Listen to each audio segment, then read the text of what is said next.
In LEGO video games, the plot usually has some sort of peril involved, whether it's as intense as the all-corrupting maelstrom from LEGO Universe, or as simple as the brickster on the loose in LEGO Island, not to mention the myriad of disasters in their Star Wars, DC, and Marvel titles. But despite most of these incurring massive disaster, no one would consider them scary or unsettling, as they fall under action-adventure. The bigger the odds, the more exciting the story.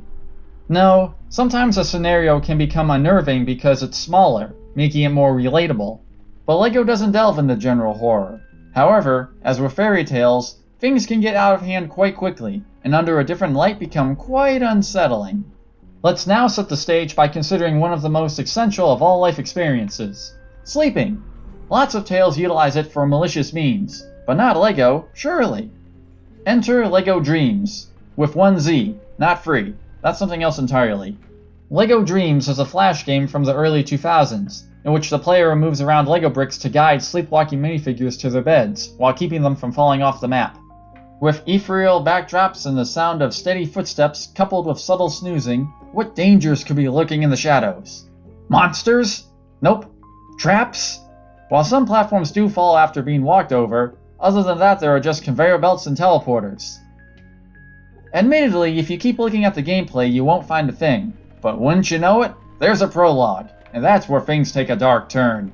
Now how about we get someone in here who's a little better at spooky narration? Ready?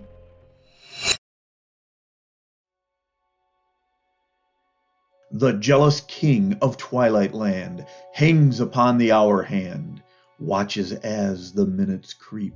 Soon the kids are off to sleep, to dream of dogs and purple sheep. In Twilight Land they have no dreams. The king is angry, shouts and screams. I'll steal the dreams out of their heads, while sound asleep there in their beds. I'll own their dreams when sun next sets. Instead of dreams, the kids are trapped within the schemes the king just scrapped. On flying islands in the air, with no supporting pillars there. No elevator, and no stairs, and certain plummet to nightmares. Not half awake, nor full asleep, the dozing kids are doomed to keep a slumber walk, a stumbling stand, unless someone from Daylight Land can guide the sleepy marching band to bed and rest, directions planned by cunning head and steady hand.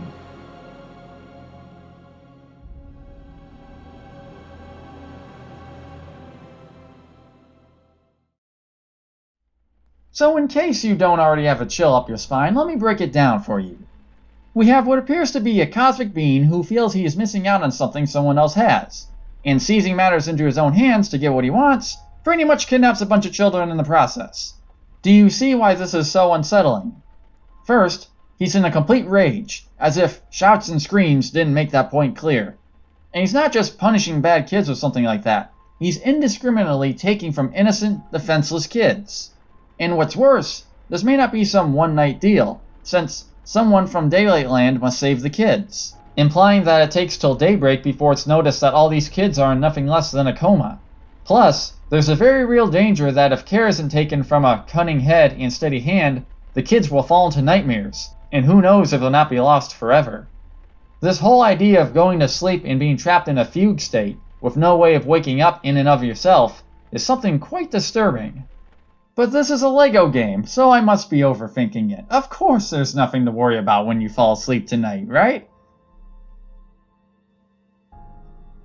And that brings our story to a close. So until next time, sweet dreams.